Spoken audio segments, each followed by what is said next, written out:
Just the degree of moisture in combination with the temperature hovering right around freezing and the incredible winds made this a truly unique and exceptionally devastating weather event. There was no rhyme nor reason to the cattle that died versus the ones that lived. There were cattle in pastures that bordered one another, and in one pasture you would see 10% die, and in the next pasture over you would see 90% die. And those of ours that had perished were found in the bottom of a creek.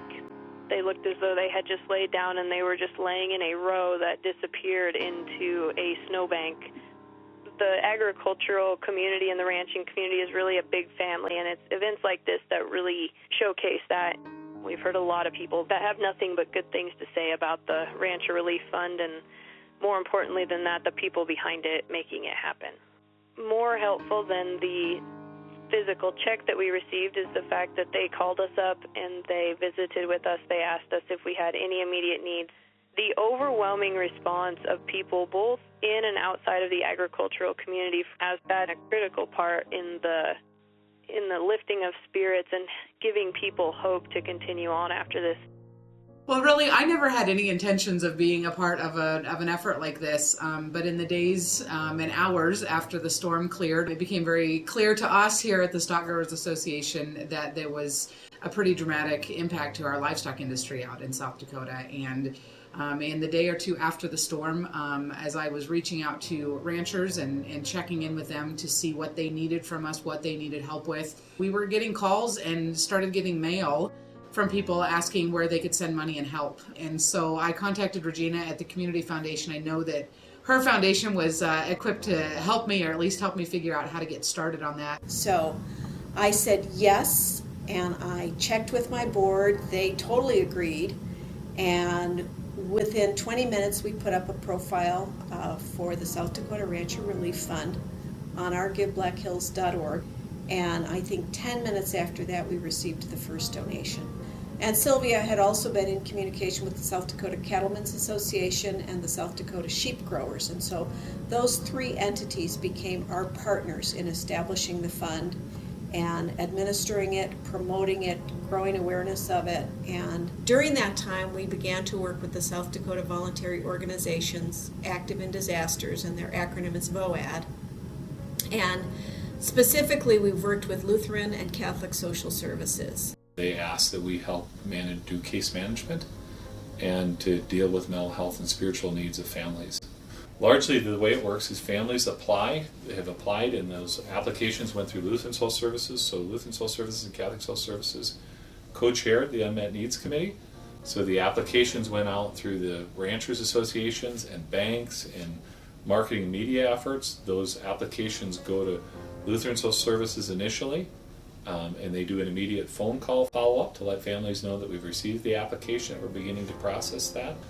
We've actually called each family before Christmas to make sure when they did receive the check, to find out if they had needs that were not being met through the Christmas holidays. They ended up, being very open to talking. We had a few people we had been directed to that were concerned about their health issues and some mental health concerns that people had. So a lot of it was just getting in contact with them, let them know that what they were going through was normal. Talking about the stages of grief, that people go through kind of similar stages in a disaster like this as you would when you have a loss in your family.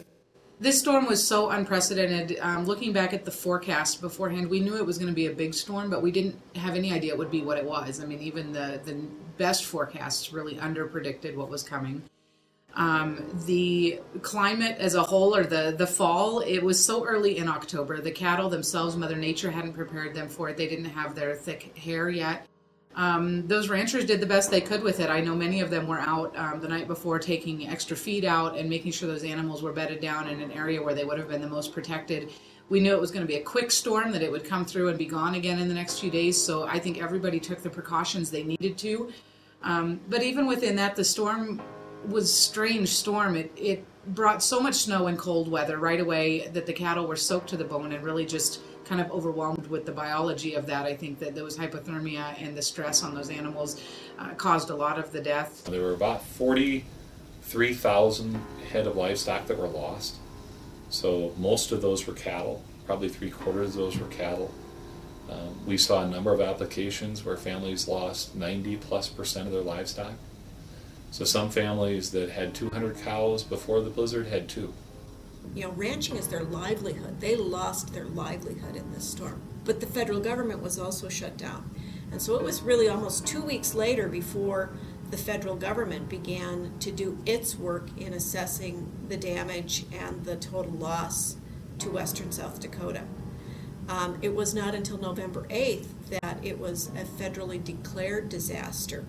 It just was a crazy event, and I don't think there was anything that these ranchers could have done differently. The ranchers have also told me so many different stories. I have some ranchers who said they thought they were doing the right thing. They put their animals in a barn to protect them, and because the snow came in so hard, the animals suffocated in the barn and would have been better off outside.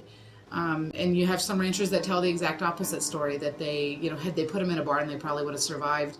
I think if they had known something to do differently, they absolutely would have been out there doing that. In all of that horrific stuff that we dealt with, in all of the death and the tragedy and really horrible things, there's been a lot of hope that came out of it too, and I think that that's an important thing to remember. A lot of times it takes a disaster to inspire us.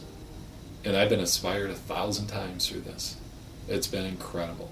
It's been astounding to date, and now it's early March of 2014, so 5 months later, we have received $4.7 million. Almost 50% of that money has come from South Dakotans, for South Dakotans, which has been really wonderful to see that neighbor-to-neighbor effort.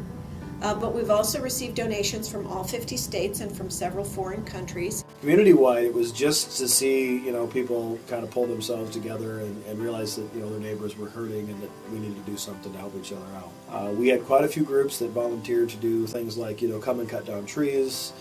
There was a lot of people who just, went out and said, what can we do to help? We also had just a phenomenal response from communities, from businesses and individuals putting together events, collecting donations. First Interstate Bank just did a phenomenal job with their effort to coordinate the rollover auctions. We had, Eagle Distributing. There were so many businesses. The city of Sturgis came together, hosted a fundraiser. There were 4-H and FFA groups all over the place. There was the little girls that went trick-or-treating in Hot Springs.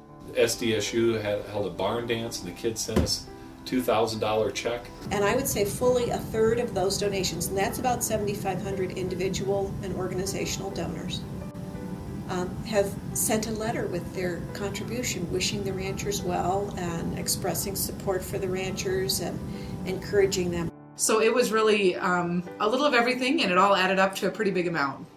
I learned a tremendous amount of respect for our ranching community. As they started to realize that this Rancher Relief Fund might be available to help, the first response from a lot of them was, well, that's a really great effort, but there's probably other people that need it a lot worse than I do. I think that's kind of my experience, kind of traditional for Midwestern, people is, we'll help others, but we don't generally ask for help. The second thing that all of them have said to me, though, is what a wonderful feeling it was for them to know that people cared.